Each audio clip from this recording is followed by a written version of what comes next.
결혼을 해서 둘이 벌면 맞아. 훨씬 두 명이 벌기 때문에 훨씬 돈을 모을 가능성이 높아져요. 그리고 금액이 더블이 되기 때문에 훨씬 빠르게 돈을 모을 수 있어요. 대신 둘 다 소비벽이 있어서 막 내가 번 것보다 더 많이 써버린다면 안 되겠죠.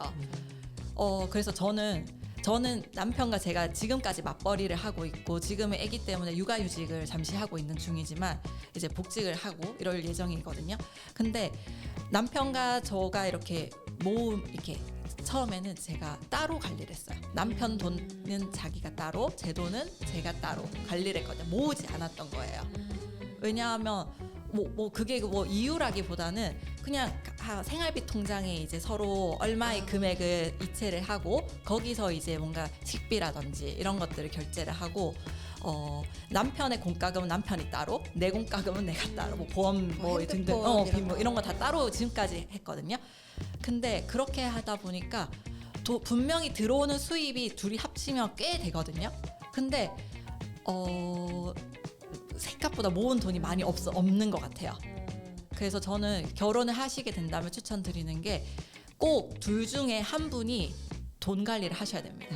합치는 걸 저도 추천해요. 완전 추천해요. 그래야 한 명이 둘 중에 그래도 돈을 좀 더 좋아하고 또 관심 있는 사람, 그 사람이 관리를 딱 한 명이 해야 돼요. 그래서 제가 만약에 관리를 하면 남편의 급여를 저한테 다 이체시키고 이제 제가 각 통장에 계좌를 다 따로따로 분리를 한 다음에 생활비 얼마, 남편 용돈 얼마, 내 용돈 얼마, 그리고 다른 공과금 나갈 거 다 따로 전부 다 분리를 해서 그렇게 관리해야 돼요. 네. 저희도 그렇게 하고. 나의 등급을 매겨주는 게 싫은 느낌?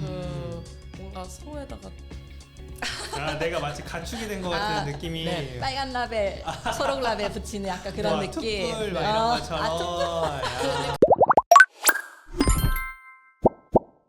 실제 연애할 때도 마찬가지고 이제 결혼할 때도 마찬가지고 이제 배우자나 또는 이제 상대 또 연애 상대의 이제 연봉이나 이런 것들이 중요하지 않을 수가 없을 것 같아요. 왜냐하면 생활 수준이나 이런 것들이 어느 정도 비슷해야 되니까. 근데 내가 받아들일 수 있는 이제 상대에 대한 연봉이 어느 정도일까? 그리고 또 상대의 연봉이 나보다 이제 낮아도 괜찮은가?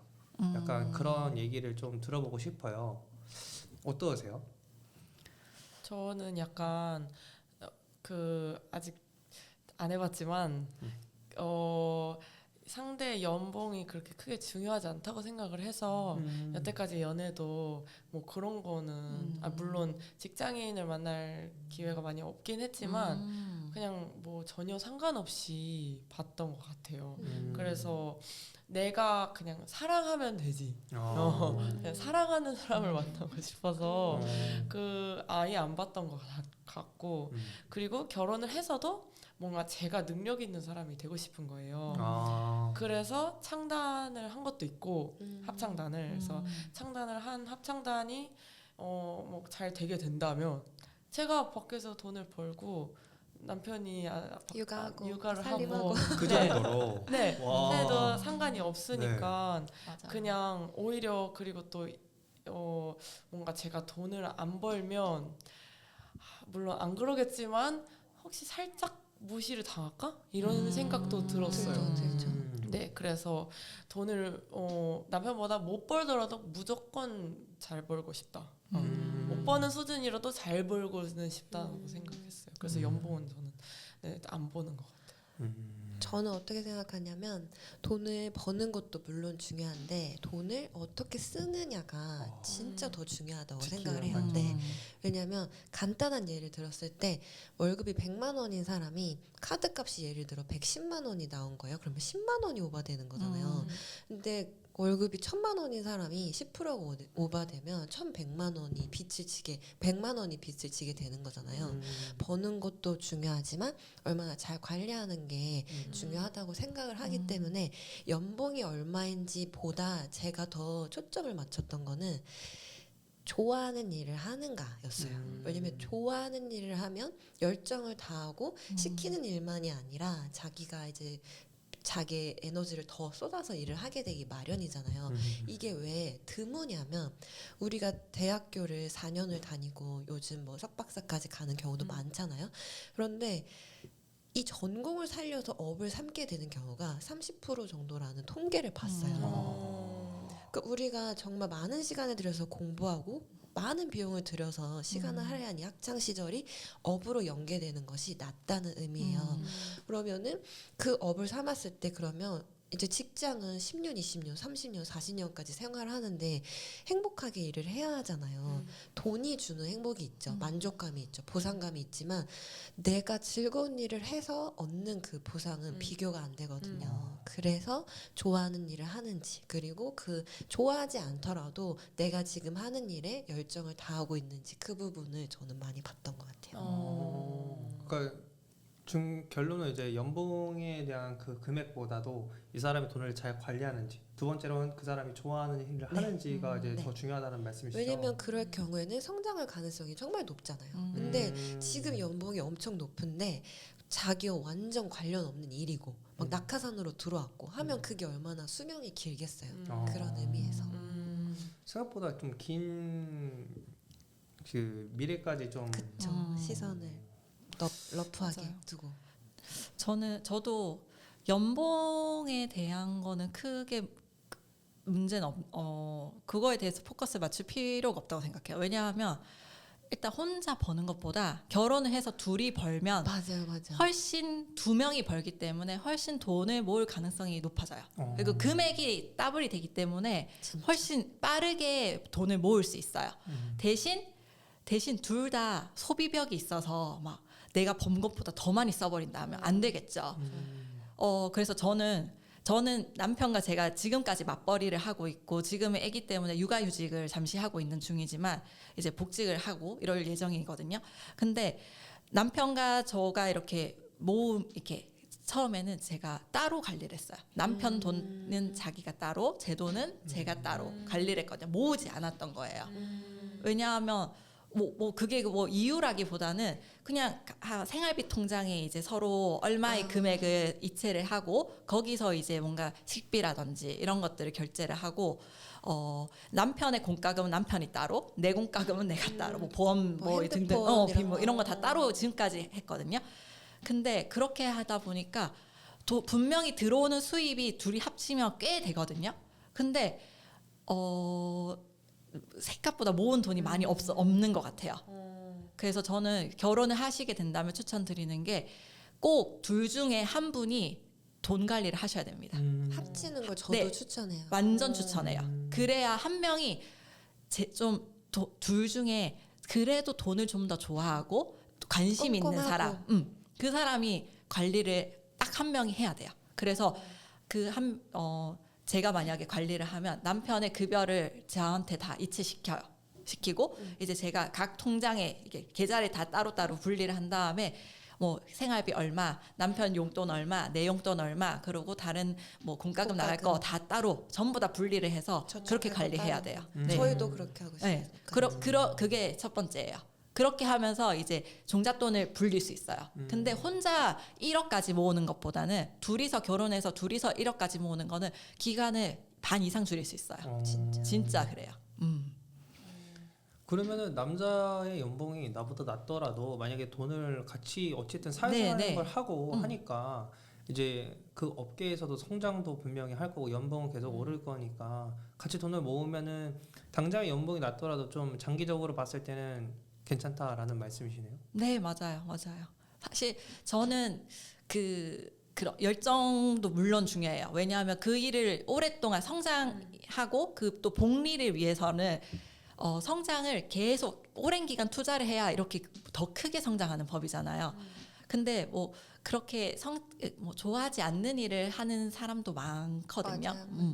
그래서 그래도 같이 이렇게 모아서 벌 수 있다는 거에 더 초점을 주면 좋을 것 같아요. 그래서 당장 나 돈 월에 200도 안 되는데 결혼할 수 있을까? 이런 생각보다는 같이 모으면 그게 훨씬 기한을 훨씬 단축시키면서 할 수 있는 자산을 불릴 수 있는 방법이 있습니다. 네, 좋습니다.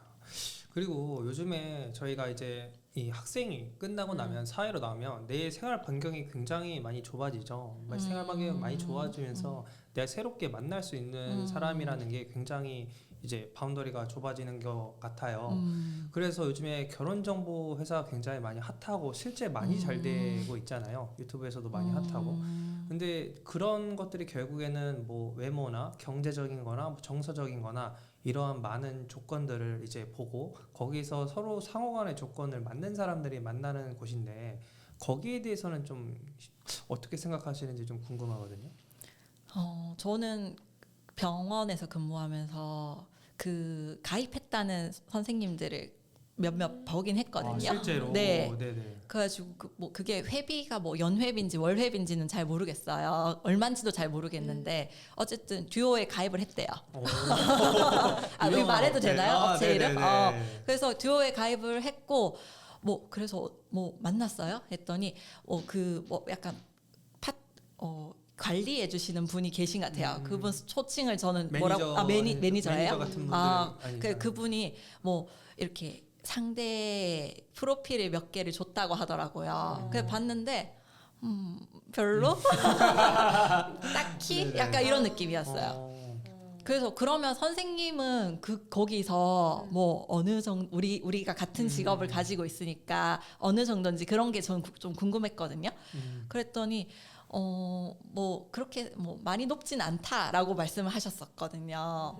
근데 제가 느끼기에는 약간 뭐 업체에서 어떻게 생각할지 모르겠지만 그 상위 레벨이 있는 것 같아요. 뭐 그 듀오에서 막 서로 이렇게 사람을 등급 매기듯이 하니까. 그거 저는 되게 좋지 않다고 저는 개인적으로 생각하지만 뭐 거기는 그렇게 돼 있잖아요. 네. 그 등급을 매기는 게 상위 사람들은 상위 등급은 이제 뭐 이렇게 서로 만족도가 높을지 모르지만 뭐 중하위 쪽은 회비 많이 얻으려고 하는 거 매출을 아닌가? 많이 일으키려고. 맞아요. 약간 저는 그렇게 생각을 했었습니다. 네. 그리고 뭐 얼마 안 하고 해지하신 것 같아요.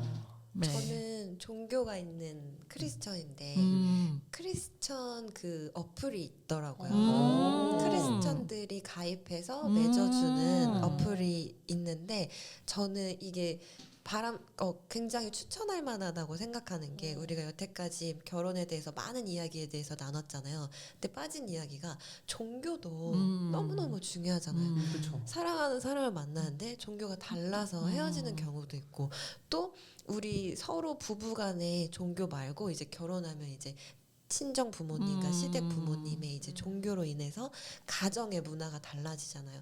저는 크리스천인데 저희 남편 집안은 불교거든요. 그러니까 이제 제사를 드린다거나 하는 그런 여러 가지 이제 상황들이 발생하잖아요. 근데 요즘 크리스천 데이트라고 하는 것 같은데 그런 어플이 있더라고요. 그래서 저희 교회 청년들이 요즘 많이 애용을 하고 있어요. 어떻게 보면 유나님도 교회 다니신다 맞아요. 했잖아요. 교회 그러면 다니는데. 가입하셔서 어플 알아가셔야 돼요. 저는 뭔가 그런 게 인위적인 것 같아요. 그리고 자만추를 원하시는 뭔가 건요. 말씀 주신 대로 나의 등급을 매겨주는 게 싫은 느낌. 뭔가 소에다가 내가 마치 가축이 된 것 같은 느낌이. 네. 빨간 라벨, 초록 라벨 붙이는 약간 그런 느낌. 툭불 막 이런 것처럼. 근데 그것도 좀 그렇고 네네. 그리고 상대방의 그것도 제가 얘기를 등급을 매겨서 그쵸, 보게 될 그쵸. 것 같은 거예요. 그냥 이 사람 자체를 보고 사랑에 빠지고 싶은데 자연스럽게. 거기서 이미 나한테 추천해주는 사람을 봤을 때 서류상으로 보는 거잖아요. 그렇죠. 뭐 사진이 됐든 거기 맞아요. 정보가 됐든 그러니까 이 사람에 대해서 나도 모르게 이 사람은 좀 아니고 이 사람은 수 것처럼 하는 게 그런 제가 너무 싫은 거예요.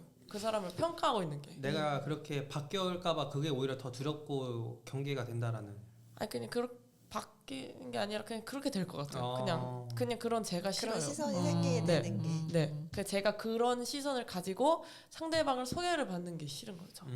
근데 그거에 대해서 사실 뭐 뭐 제가 천선만대를 할 수는 없지만 그냥 그것만 놓고 봤을 땐 정말 만남의 기회가 없는 분들에게는 그리고 뭐 또 좋은 시간을 기회인 좀 거죠. 줄이고 싶은 분들. 맞아요. 결혼이 좀 급하고 난 진짜 너무 하고 싶은데 만날 기회가 없다라고 하는 분들에게는 정말 너무너무 좋은 거죠. 근데 진짜 반경이 좁아지긴 해요. 왜냐하면 학교에는 뭐 다른 많은 사람들과 이렇게 자연스럽게 이렇게 만남의 장이 생기는 편인데 회사에 이제 직장인이 되고 나면 집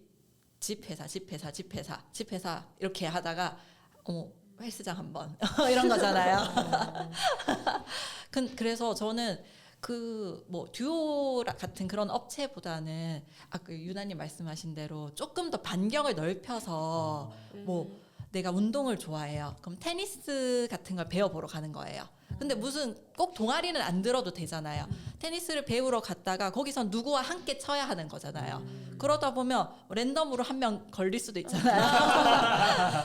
그런 게 공통 관심사가 될 수 있고 그러다 보면 이렇게 운동을 하면서 또 교감할 수 있는 부분이 저는 엄청 많다고 보거든요.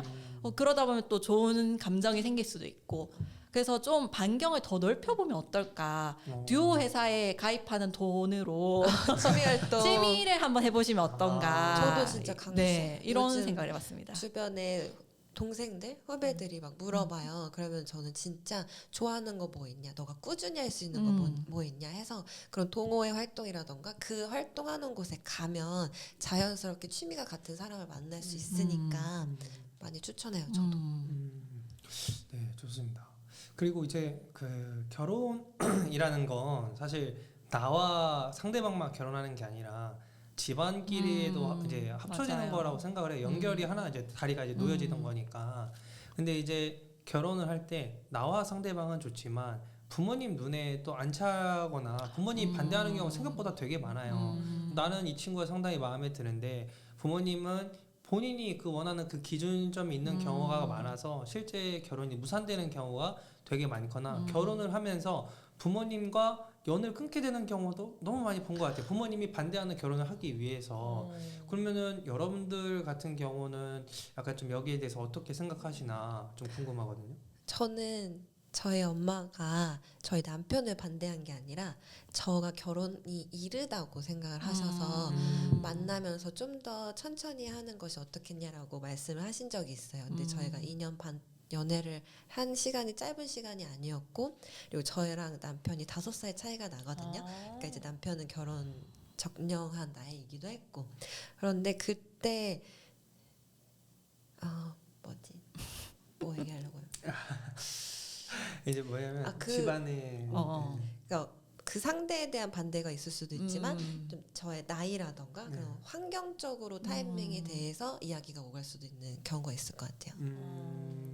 저는 제가 만약에 저희 애가 지금 이제 1살이고 초1밖에 안 됐지만 제가 우리 애가 결혼을 한다는 생각을 했을 때 저는 아이의 선택을 최대한 지지해주는 사람일 것 같거든요. 그리고 우리 부모님도 제 부모님도 저의 선택을 지지해 주실 것 같아요.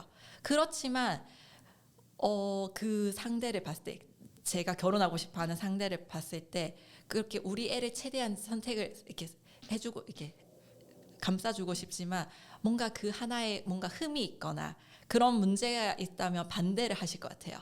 최대한 감싸주고 싶고 다 허용해주고 싶은 그 마음인데 저 부분 때문에 안 될 것 같다라는 생각을 하셔서 반대를 하시는 게 부모 마음이라고 생각하거든요. 그래서 저는 엄마 말 듣는 게 낫지 않나. 아 부모님의 좀 말을 좀 많이 우리 귀담아 엄마는 듣는 편이 우리 엄마 우리 부모님은 내 입장에서 더 많이 생각해 네, 주실 거니까 나를 우선순위. 가장 사랑하는 사람이잖아요.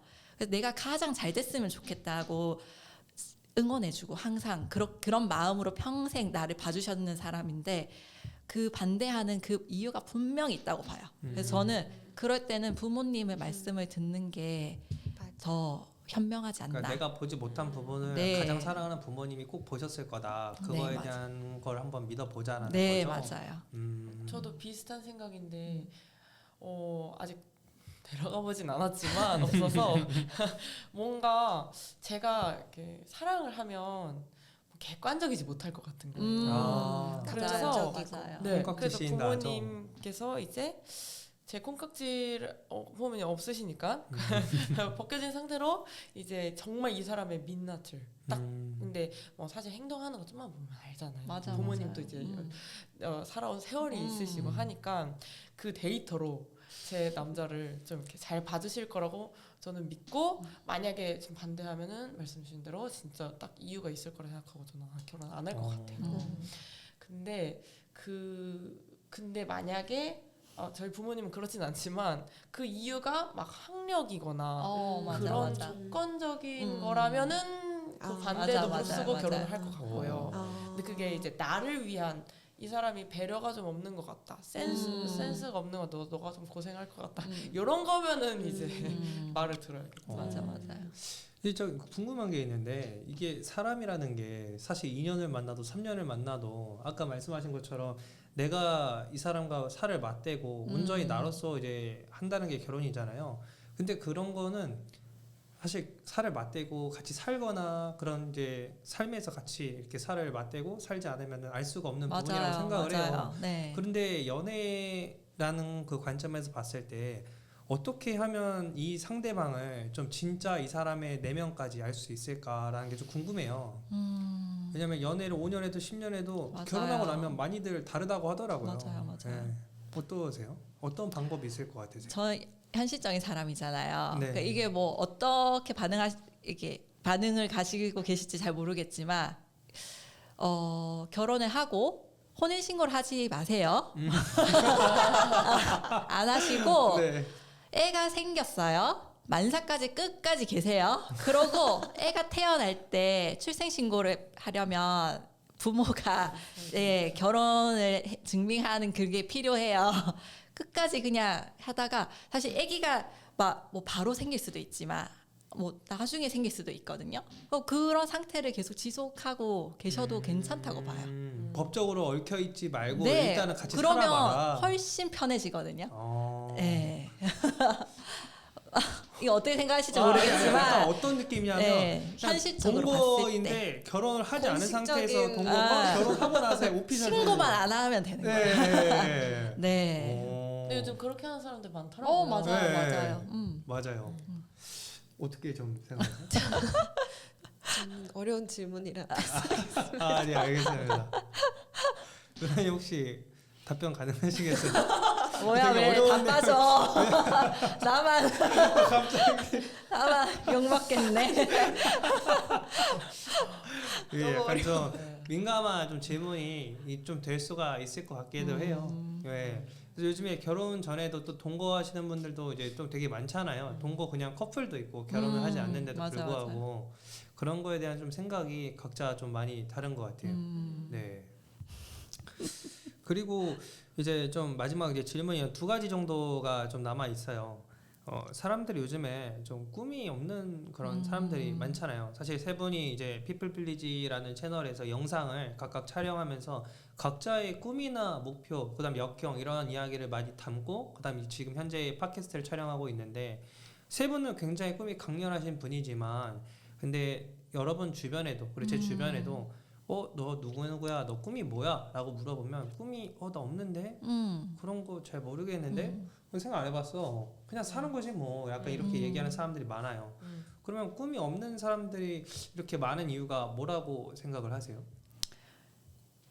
현실이 팍팍해서. 팍팍해서. 네. 지금 내 앞에 닥친 일을 해치고 나가기도 너무 자기한테 버거운 거예요. 그래서 꿈을 감히 생각하지 못하고 있지 않나라는 생각을 했습니다. 저도 그랬고요. 저도 그 대학병원에서 3교대 근무를 오래 제 12년차 간호사니까 하면서 그냥 너무 힘드니까 그냥 지금 내가 버티고 있는 것 자체만으로도 너무 버거웠어요. 일어나서 또 일하러 가야 돼. 퇴근했는데 나 정말 눕고 싶은데 애가 있네.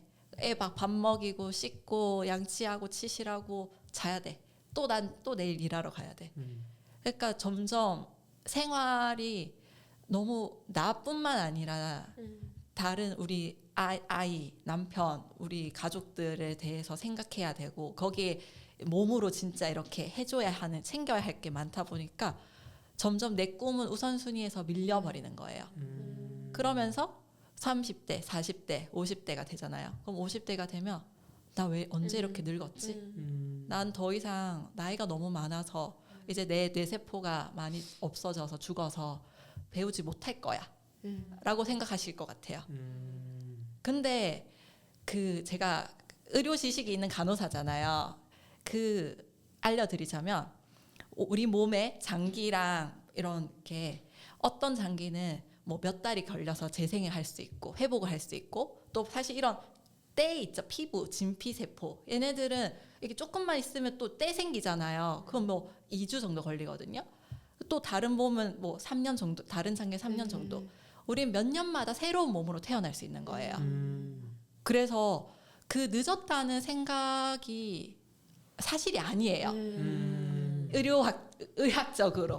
노화가 사실 물론 주름이 생기고 이거를 노화라고 생각하지만 내가 어떤 것에 호기심이 있고 배우고 싶고 그 마음과 열정은 나이로 이렇게 없어지고 그런 게 아니에요. 그래서 저는 물론 지금 이 너무 힘든 상황은 충분히 이해하지만 내가 뭔가 배우고 싶어. 그러면 그냥 한번 시도 한번 해보세요. 원데이 클래스 이런 거라도 뭐 그냥 한번 운동 한번 해보는 것만으로도 충분히 그 열망을 깨울 수 있고 한번 시도 행동 한번 하는 게 나를 정말 또 다른 길로 인도할 수 있을 것 같아요. 저도 비슷한 생각인데 사실 20대 그러니까 학창 시절부터 10대부터 그냥 주어진 것만 해야 되는 게 저희 일이잖아요. 그냥 공부를 뭐 열심히 해야 되고. 근데 그렇게 살다 보니까 그 사람들이 일반적으로 생각하는 템포가 있잖아요. 근데 그 템포에 내가 뒤처지면은 이상한 거예요. 그러니까 누군가는 뭐 지금쯤이면은 돈 얼마를 모았고 그냥 안정적인 직장을 가져서 얼마를 모았고 이제는 결혼을 해야 될 때고 뭐 그런 게 축축축 있는데 거기서 내가 만약에 갑자기 꿈을 쫓아서 좀 도전적인 정신을 가지고 투자를 하고 이렇게 간다 하는 거 자체가 길이 너무 달라지기 때문에 불안감이 많이 오는 거죠. 그러니까 많은 사람들이 꿈을 잘 일단 생각도 하질 못하는 것 같고 엄두를 못 내는 것 같다는 생각입니다. 그리고 웃긴 얘기지만 그냥 20대 때 사실 좀 대학교 때부터 조금만 한 1년만 늦어도 막 화석이라는 맞아, 얘기, 맞아. 암모나이트 이런 얘기 하거든요. 맞아. 학교에서 그런 소리 들어본 적 있으세요? 저 많죠. 그래서 삼수에서 들어봤어가지고 그렇구나. 네 이미 그냥 나이가 많다는 걸로 저는 뭐 엄마 저희 학번의 엄마고 독수리 엄마. 엄마고 막 2살만 겨우 2살이잖아요. 근데 막 엄마가 저도 원래 워낙 잘 챙겨주기도 하니까 근데 이제 거기서 이제 나이까지 먹었다. 그러니까 학년까지 올라가면 막 암모나이트다. 지금 살아있는 게 신기하다. 이런 얘기를 하다 보니까 점점 내가 그 20대 초반인데 20대 뭐 겨우 그래봤자 4살 그러니까 23, 24인데 난 늙었다고 생각을 하는 거예요. 그냥 늦었다고 생각을 하는 게 계속 있는 것 같아요. 그럼 나에게 약간 주어진 시간이 별로 없으니 내가 이런 리스크를 감내할 만한 시도를 하면 안 되겠다라고 오히려 방어적인 태도로 많이 바뀌게 된다라는 거죠. 그렇죠. 그렇게 하고 사람들 시선을 좀 많이 생각하는 경우도 있는 것 같아요. 아무래도 한국 사람이 남의 신경을 많이 쓰잖아요. 맞아요. 그렇죠. 맞아. 진짜 그게 많은 것 같아요. 그럴 필요 없는 것 같아요. 그쵸, 저는 그쵸. 절대 그럴 필요 없다고 봐요. 저도 두 분의 이야기가 같은 맥락으로 저는 이제 아이들을 가르칠 때 우리 아이들이 공부를 열심히 했으면 좋겠잖아요. 근데 열심히 하다가 어느 순간 보면 열심히 안 해요. 왜 열심히 안 하냐면 100점을 맞지 못하니까 열심히 안 하는 거예요. 애초에 포기해버리는구나. 그런데 그 아이들이 한순간에 그런 마음을 먹게 된 게 아니에요. 열심히 노력했는데 자기 생각에는 결과가 잘 나왔다고 생각해서 부모님께 가서 얘기했는데 부모님 성에 안 찬 반응을 들었거나 자기가 열심히 노력한 거에 비해 성적이 안 나오는 것도 경험을 하잖아요. 그러한 과정 속에서 해도 안 돼라는 마음이 들면 애쓰지 않거든요. 근데 우리 어른이 된 우리가 지금 꿈을 꾸지 않는 이유도 혹시 이런 이유 아닐까. 우리가 너 꿈이 뭐야 했을 때 나 붕어빵집 사장님 되는 게 꿈이야 했을 때 그래 이런 반응이 아니라 뭐? 이런 반응을 들을 수도 있잖아요. 맞아요. 그런 걸 경험하다 보면 음. 왠지 거창한 꿈을 맞아. 얘기해야 할 것 같고 그리고 내가 그 분야의 최고가 되는 것이 나의 꿈이어야 할 것 같고 그런 생각이 점점 꿈을 꾸게 되지 않게 작용하지 않았을까 그런 생각이 들어서 정말 작은 일이라도 꿈꾸면 좋겠어요. 맞아요. 그게 진짜. 나의 꿈이고 나에게 활력을 주는 일이니까. 그러니까 맞아요. 남의 기대에 약간 부응하지 못했을 때 그게 내가 올게 그 실망감을 내가 보는 게 두려워서 애시당초 시도를 안 하게 될 수도 있다라는 말씀이시죠. 맞아. 근데 방금 얘기를 듣고 너무 뼈저리게 갑자기 옛날 생각이 많이 났어요. 옛날 생각이 많이 나서 그리고 사실 지금도 어떠한 그런 도전들을 하고 있을 때 이거에 대한 결과가 좀 제대로 안 나오면 이 길은 내 길이 아닌가 약간 이 생각이 들면서 아 포기해야 되나 근데 좀 나이가 먹으면서 바뀌어간다고 생각이 드는 건 아 포기를 몇 번 해보니까 실제로 그리고 포기를 하고 5년 또 7, 8년 지나고 나서 보니까 그 당시에 포기한 내가 후회스럽더라고요. 맞아요. 그래서 맞아. 지나고 와서 내가 후회할 것 같을 때는 그냥 지금 성과가 안 나와도 남이 어떻게 생각해도 나는 남에게 채점받을 사람이 아니다. 그냥 나로서 나는 내가 나아가고 싶은 길 그대로 한번 나아가 본다라고 생각을 하면서 마음을 다잡는 것 같아요. 근데 이렇게 마음을 다잡는다고 해도 계속 그런 말씀하신 그런 생각, 남의 기대에 부응해야겠다라는 생각이 계속 드는 것 같아요. 성과가 안 나오면 원동력 같은 것들이 많이 사실 상실되더라고요. 자기 안에서 찾아야 되는데 그런 원동력을 외부에서 계속 찾게 되더라고요. 네. 맞아요. 그리고 또 요즘에 젊은 친구들이 학교 과제할 때나 아니면 시험 공부할 때 되게 벼락치기 같은 거 많이 하잖아요. 그렇죠. 근데 그게 물론 뭐 성격 탓도 있겠지만은 보통 게 그런 경우가 요즘 특히나 더 많아진 이유가 완벽하지 않아서잖아요. 그러니까 내가 지금 딱 바로 했을 때 결과물이 바로 이제 완벽하게 나타나지 않다 보니까 이 시간이 딱땅해서 돼야만 내가 진짜 해야 될 때 하는 거죠. 그러니까 이거를 요즘 말로 그 게으른 완벽주의자라고 하거든요. 그러니까 꿈에 대해서도 내가 이걸 딱 했을 때 뭔가 완벽하지 않을 것 같다라고 하면은 이거는 뭐 또 기한이 있는 것도 아니잖아요. 그러니까 시작을 안 하는 거예요. 맞아 그런 생각을 했어요. 그래서 그냥 무조건 시도를 하고 뭐 사실 유튜버도 뭐 보면은 뜨는데 6년 걸린 사람도 맞아, 있고 맞아, 뭐 맞아. 바로 뜨는 사람들도 있지만 되게 오래 걸리잖아요. 근데 그거 보면 6년 동안 처음에 영상부터 끝에 영상까지 그러니까 점점 컨셉이 잡히기까지 되게 오래 걸리는 사람들도 있는 것처럼 내가 뭔가 시도를 했을 때 그걸로 이제 완성품이라고 생각하지 말고 그냥 그게 시도하는 그런 과정 나 그걸 완벽한 그 꿈을 찾기 위한 과정이라고 생각을 하고 뭐든지 그냥 했으면 좋겠어요. 일단 했으면 좋겠다. 맞아요. 네. 맞아요. 그러면은 이게 진짜 사람들이 도전하기 두려워하고 그다음에 또 꿈이 없는 사람이 되게 많은데 지금 여기 모인 세 분은 꿈이라는 그 인연 것 때문에 이제 만나게 된 인연이신 분들인데 네, 여러분들이 그렇게 좀 꿈을 이렇게 꾸고 용기를 낼 수 있는 그러한 원동력이 뭐였을까요? 저는 제가 여기 피플 빌리지에 나온 제 영상을 보시면 아시겠지만 남편이 투자 실패를 해서 갑자기 큰 빚이 생겼거든요. 그래서 그걸 계기로 제가 오히려 그걸 위기를 기회로 바꾼 것 같습니다. 그래서 이제 저는 사실 그 상황에 너무 힘들었거든요. 너무 충격적이었고 너무 힘들어서 뭐 자다 일어나면 그 빚 금액이 딱 생각이 나고 막 그런 시간을 겪다가 저는 내가 살아야 되겠다라는 그게 제 원동력이었던 것 같아요. 나를 살리고 싶어서 더 이상 이렇게 살면 안 되겠다. 좀 더 정신을 차려야겠다. 그래서 그런 상황을 그렇게 하면서 제가 뭐 새벽 4시에 일어나서 공부하고 책 읽고 명상하고 글쓰기 하고 경제 공부하고 네 그렇게 하면서 저는 점점 나 자신에게 스스로 신뢰를 얻게 된 것 같아요. 전에는 나와의 약속은 뭐 안 하면 그만이지 뭐 이렇게 금방 이렇게 해버리는 성격이었는데 내가 원하는 그 내용을 나와의 약속을 지키면서 나 좀 괜찮은데? 이런 생각을 하게 됐어요. 그러면서 나와의 스스로 나 좀 괜찮고 좀 그 신뢰를 얻게 된 것 같아요. 그러면서 점점 더 제 내면도 좀 더 이제 단단해지는 사람이 된 것 같고, 그래서 지금 경제 신문에 읽는 스터디도 운영을 하고 있고 벌써 3기를 모집하고 있거든요. 지금 1기를 처음 시작할 때 아무도 안 올 줄 알았어요. 누가 나한테 관심이나 있나? 근데 한다고 했는데 사람들이 왔어요. 너무너무 감사하더라고요. 2기도 또 했거든요. 근데 또 와주시더라고요. 너무 신기했어요. 그래서 지금 어느덧 3기를 지금 모집하고 있는, 이번 일주일 동안 모집하고 다음 주 월요일부터 시작할 거거든요. 그래서 정말 그냥 행동을 해보면 기회는 생기는 것 같습니다.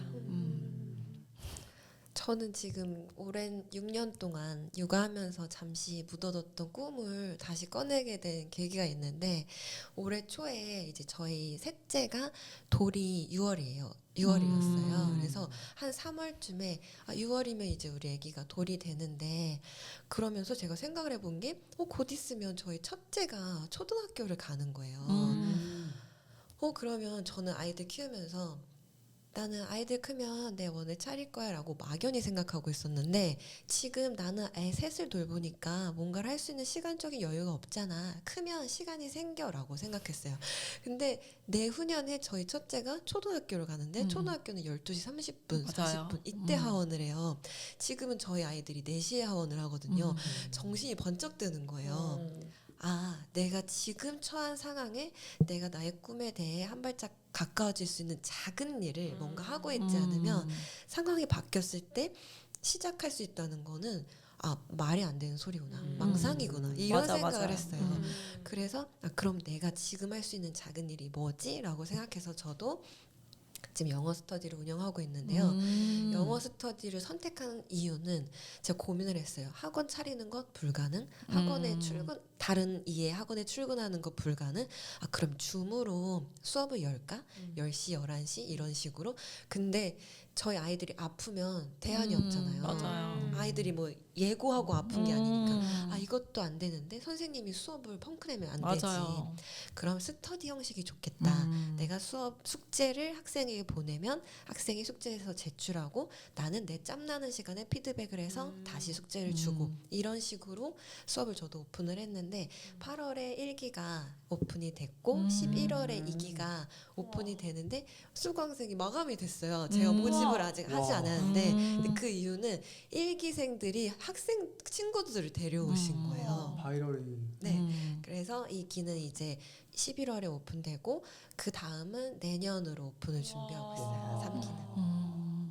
들어가고 싶어도 들어갈 수가 없어요. 내년에 와주세요. 경제신문 스터디는 열려 있습니다.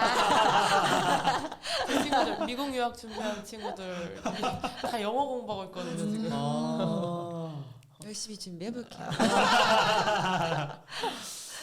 저는 뭔가 제가 졸업 연주를 꼭 했어야만 했는데, 그 졸업 연주 때 마지막으로 사실 지휘를 하고 내가 은퇴를 하겠다. 시작도 안 했는데요. 네. 원래 뭐 하시려고 왜냐면- 그랬어요? 은퇴하고. 은퇴하고요. 은퇴하고 그냥 다른 거. 진로를. 네. 전공과 다른 쪽으로- 상관없이. 네. 제가 그때 이제 부전공을 다른 과로 하고 있었어가지고 그 부전공과로 대학원을 이제 가고 싶어서 그쪽 이제 교수님이랑 컨택도 하고 이제 하고 있었어요. 근데 이제 졸업 연주를 했을 때 마지막이니까 좀 화려하게 하고 싶은 거예요. 그래서 제 단원으로 성악과, 원래 그러니까 저희 과의 친구들이 40명 정도가 있는데 성악과 친구 40명을 더 불렀어요. 그래서 총 80명 규모를 가지고 졸업 연주를 하게 된 거죠. 사실 합창을. 합창을요. 네. 그 사실 이런 경우가 전무후무합니다. 사실 투자를 많이 한 건데 이제 많이 도와주셨네 주변에서. 제가 어쨌든 기회가 돼서 그렇게 투자를 하다 보니까 재미가 붙은 거예요. 아. 그래서 약간 은퇴를 나 완전 그때 너무 힘들었어가지고 그냥 80명을 챙기는 게 이제 힘드니까 맨날 은퇴할 거야 이제 그만할 거야라고 맨날 말을 하고 다녔는데 뭔가 속에선 스멀스멀 이렇게 올라오는 거예요. 너무 좀 재밌는데 좀 적성에 맞는 것 같은데 이런 생각이 들었는데 그때 이제 섭외를 했던 성악가 친구들이랑 많이 친해지게 돼가지고 그 친구들이 이렇게 합창을 할 때 너무 아름다운 소리를 만들어내는 게 제가 듣는 게 너무 좋은 거예요. 그래서 이건 됐다 싶어서 바로 창단을 해서 이제 하게 된 거죠. 지금 아니면 내가 창단을 할 기회가 아예 없을 것 같다. 또 그 친구들이 이제 나중에 유학도 가고 하니까 지금 아니면 안 되겠다 싶어서 저는 바로 이제 창단을 하게 된 거죠. 와. 이 세 분 다 공통적인 게 실행력이 되게 좋으신 것 같아요. 그러네요. 실행력이 맞네요. 되게 좋으시고 좀 얘기를 전반적으로 들어봤을 때 이 실행력이라는 게 이번에 다 처음으로 나온 게 아니라 과거에 살아오면서 실행을 여러 번 해보고 거기서 성취 경험이 있어서 이렇게 좀 실행을 연속적으로 해오실 수 있었던 게 아닌가 싶습니다. 오늘 일단은 결혼이랑 그다음에 꿈에 관한 것까지 이제 전반적으로 굉장히 긴 시간 함께 해주셨는데 오늘 이렇게 귀한 시간 내서 함께 촬영해 주셔서 너무나 감사합니다. 고맙습니다. 네, 오늘 이제 우리 팟캐스트는 딱 여기까지 하도록 하겠습니다. 감사합니다. 감사합니다. 고생하셨습니다.